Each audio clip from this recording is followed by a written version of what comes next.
வரஹ்மத்துல்லாஹி தஆலா வபரகாத்துஹு. அல்ஹம்துலில்லாஹி ரப்பில் ஆலமீன். அல்லாஹும்ம ஸல்லி அலா சய்யிதினா முஹம்மது வ அலா ஆலி சய்யிதினா முஹம்மது வ பாரிக் வ ஸல்லிம் அலைஹி.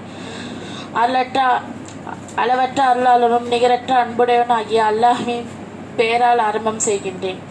எனக்கு கொடுக்கப்பட்டுள்ள தலைப்பு வேண்டாம் பொறாமை. கண்ணியத்துக்குரிய அல்லாஹ்வின் நல்லடியார்களே, பொறாமை கொள்வதை விட்டும் உங்களை எச்சரிக்கின்றேன். ஏனெனில் நெருப்பு விறகை எப்படி திங்குமோ அது போல பொறாமை ஈமானை தின்று விடுது என்று நபிகள் நாயகம் ஸல்லல்லாஹு அலைஹி வஸல்லம் அவர்கள் கூறினார்கள். இந்த உலகத்துல மனிதன் நிம்மதியா வாழ வேண்டும் என்றால் அவன் எது தன்னிடத்தில் இருக்கோ அதை கொண்டு நிம்மதி அடையணும். எது தன்னிடத்தில் இல்லையோ அதை கொண்டு வருத்தம் அடையக்கூடாது. இந்த உலகத்துல ஒரு மனிதனை எதை கொடுத்தாலும் திருப்தி அடைய முடியாது. அதாவது இந்த ஒட்டுமொத்த உலகத்தை கொடுத்தாலுமே அவன் திருப்தி அடைய மாட்டான். அவன் யார்னா பொறாமை குணத்தை உள்ளத்தில் சுமப்பவன்.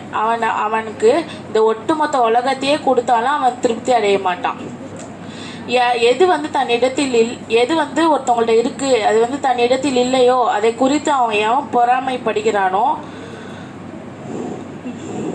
அவன் பொறாமை குணத்தை சுமப்பவன் தான் அது மாதிரி பொறாமைப்படுவான். ஆனால் தான் முஹம்மது நபி ஸல்லல்லாஹு அலைஹி வஸல்லம் அவர்கள் கூறினார்கள், உங்களுக்கு கீழ் உள்ளவங்களை பாருங்க, உங்களோட மேல் உள்ளவங்களை நீங்க பார்க்காதீங்க. கீழ் உள்ளவங்கன்னா இப்போ அட்லீஸ்ட் நம்மளுக்கு ஒரு சொந்த வீடு இருக்கும்னு நினச்சிக்கோங்க. சொந்த வீடு ஒன்று சின்னவோ ஏதோ கூரை வீடு, அது நம்மளுக்குன்னு சொந்தம். ஆனால் அது கூட இல்லாமல் எத்தனையோ பேர் வாடகை வீட்டில் இருப்பாங்க. வாடகை வீட்டில் இருக்கவங்க யாரை பார்க்கணும்னா எத்தனையோ பேர் வீடே இல்லாமல் இல்லை சார் வாடகை வீடு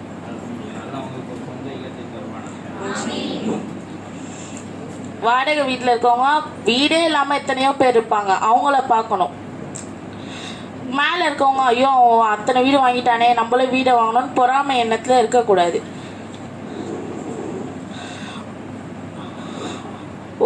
ஒரு இந்த மனித வரலாற்றில் நடந்த முதல் கொலை ஹாபில் காபில் கொலை. ஹாபில் காபில் கொலை எப்படி நடந்ததுன்னா, குரான்ல சூரா மாயிதாவில் அல்லாஹ் 2 சகோதரர்களை பற்றி கூறுகிறான். ஹாபில் மற்றும் காபில் இருவரும் அல்லாஹுக்காக குர்பானி கொடுக்குறாங்க. அதில் அல்லாஹ் ஹாபிலோடைய கொடையை மட்டும்தான் ஏற்றுக்கிறான். காபில் பொறாமையால் கொடுத்துருக்கான் கொடைய. அதனால்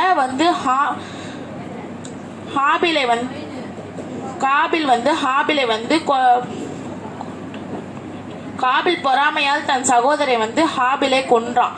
இதுதான் மனித வரலாற்றிலே நடந்த முதல் கொலையாகும். அது மாதிரி யூசுப் நபியோட அழகை பார்த்தா எல்லாருமே பொறாமை அடைவாங்க சொல்லுவாங்க. யூசுப் அலைஹிஸ்ஸலாம் அவர்களோட சகோதரர்கள் அவங்க மேல அவ்வளோ பொறாமையா இருந்தாங்க. ஏன்னு கேட்டிங்கன்னா, அவங்க தந்தை யாக்கூப் அலைஹிஸ்ஸலாம் அவர்கள் யூசுப் நபி மேல வச்ச அன்பு தான். அவர்களை சதி செய்து யூசுப் அலைஹிஸ்ஸலாம் அவர்களை கிணற்றுல போட்டாங்க. பின்னர் அல்லாஹ் யூசுப் அலைஹிஸ்ஸலாம் அவர்களுக்கு உயர்ந்த பதவியை கொடுத்தான். அது மாதிரி தன் சகோதரர்களே நம்மளுக்கு பொறாமை அடைந்து நம்மளை சதி செய்யறாங்க. இந்த கதை பொறாமை ஒருவரை பாவத்திலும் கொடூரத்திலும் தள்ளும் என்பதை காட்டுகிறது. அப்புறம் இப்லீஸ் சைத்தான், அது நம்மளுக்கு தெரிந்த சம்பவம் தான். அல்லாஹ் ஆதம் அலைஹிஸ்ஸலாம் அவர்களை படைக்கும் போது மலக்குமார்களையும் இப்லீஸையும் சஜிதா செய்ய சொன்னான் ஆதம் அலைஹிஸ்ஸலாம் அவர்களுக்கு. ஆனால் இப்லீஸ் சஜிதா செய்ய மாட்டேன் அப்படின்னு சொன்னான். ஏன்னா நான் நெருப்பால் படைக்கப்பட்டவன், அவன் ஒரு மண்ணால் படைக்கப்பட்டவன், அவனுக்கு போய் நான் சஜிதா செய்யணுமா அப்படின்ட்டு இப்லீஸ் அல்லாஹ்கிட்டே இது பண்ணி பொறாமை அடைந்து அவன் அல்லாஹ்க்கு கோபமானவனா ஆனான். இந்த உலகத்துல ஒருத்தவங்க நம்ம தெரிஞ்சவங்க ஒரு வீடு வாங்கிட்டாங்க, இல்லைன்னா ஏதோ ஒன்று வாங்கிட்டாங்க அப்படின்னா நம்ம என்ன பண்ணுறோம், அவங்களோட 2 வீடு வாங்கணும்ப்பா, ஐயோ நம்ம பார்ட் டைம் ஜாப் போனோம், அங்கே போனோம் இங்கே போனோம் அப்படின்ட்டு தொழுகையை விட்டுடுறோம், திக்ருகளை விட்டுடுறோம், எல்லாத்தையும் விட்டுட்டு அந்த மாதிரி பொறாமைப்பான உள்நோய்களை உள்ளத்தில் சுமந்துட்டு ஈமான ஃபுல்லாக நம்ம விட்டுடுறோம். பொறாமை அவங்க வாங்கிட்டாங்கன்னா அல்லாஹ் நம்மளுக்கு தருவான், நம்மளுக்கு ஹலாலான முறையில் அல்லாஹ் தருவான்னு வெயிட் பண்ணணும். அதை விட்டுட்டு அவன் வாங்கிட்டான் நம்ம ஒன்றும் வாங்கவே இல்லையே அப்படின்னு நம்ம வீட்டுக்காரங்களை போட்டு நச்சடிக்கிறது, நம்ம அத்தாமார்களை போட்டு என் ஃப்ரெண்டு அது கார் வாங்கிட்டான் எனக்கு நீங்கள் வாங்கி கொடுங்க, நான் ஸ்கூலில் காரில் தான் போவேன் அப்படின்னு பொறாமை அடையக்கூடாது. நம்மளுக்கு இருக்க பைக்காச்சும் இருக்கா, அதாச்சும் அல்ஹம்துலில்லாஹ், அது கூட இல்லாமல் சில பேர் நடந்து வருவாங்க. அதை விட்டு நம்ம பொறாமையை விட்டு முதல்ல பாதுகாத்தரணும். பொறாமையிலேருந்து எப்படி காப்பதுன்னா, அல்லாஹ் வந்து நம்மளுக்கு கொடுத்துருப்பான், எதுவுமே கொடுக்காமலாம் அல்லாஹ் இருக்க மாட்டான். அந்த கொடுத்ததுக்கு நன்றி சொல்லிக்கிட்டே இருக்கணும் அல்லாவை. பிறருக்கு வந்து நல்லது நடக்குதுன்னு அவங்க நம்மள்கிட்ட வந்து சொன்னா நம்ம பொறாமை அடையாம அவங்களுக்காக வந்து துவா செய்யணும், பொறாமை அடையக்கூடாது. தானும் நாங்களும் அந்த இன்ஷா அல்லாஹ் அதை வந்து நாங்கள் வந்து ஹலாலான முறையில் வந்து பெறணும், நம்மளுக்காக துவா செஞ்சுட்டு மனதில் கொஞ்சமாச்சும் பொறாமை வந்து வரும், ஏன்னா வராமல் இருக்காது. அது வந்ததுன்னா உடனே அல்லாஹ் கிட்ட போய் முறையாடுங்க, இது மாதிரி எனக்கு இது மாதிரி ஒரு பொறாமை வந்துச்சு, நீ ஒரு ஹலாலான முறையில் கொடுடா அல்லாஹ் எனக்கு அப்படின்ட்டு துவா செய்யுங்க.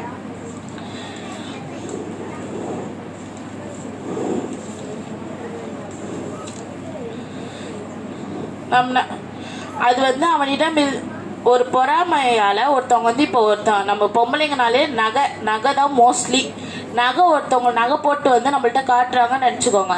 இப்போ நம்ம வாங்கணும்னு நினச்சிருப்போம் அந்த மாடலு, ஆனால் அவங்க அதுக்கு முன்னாடியே வாங்கிட்டு வந்து நம்மள்கிட்ட எதை பாருங்க நான் வாங்கிட்டேன் அப்படின்னு காட்டிட்டாங்கன்னு நினச்சிக்கோங்க. உடனே நம்ம மனசில் என்ன தோணும், அப்பா அவங்க நகையை எப்படியாச்சும் தொலைஞ்சு போயிடணும், இல்லைன்னா காணாமல் போயிடணும், ஐயோ நம்ம வாங்குறதுக்கு முன்னாடி டிசைன் அவங்க வாங்கிட்டாங்க அப்படின்றது.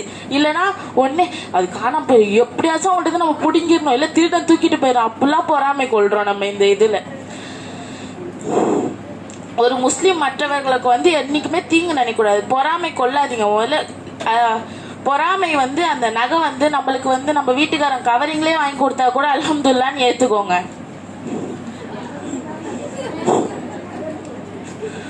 ஒரு நாள் ஒரு சம்பவம், அண்ணல் நபி ஸல்லல்லாஹு அலைஹி வஸல்லம் அவர்கள் வந்து மதீனால மஸ்ஜித் நபவியில தோழர்களோட அமர்ந்திருக்காங்க.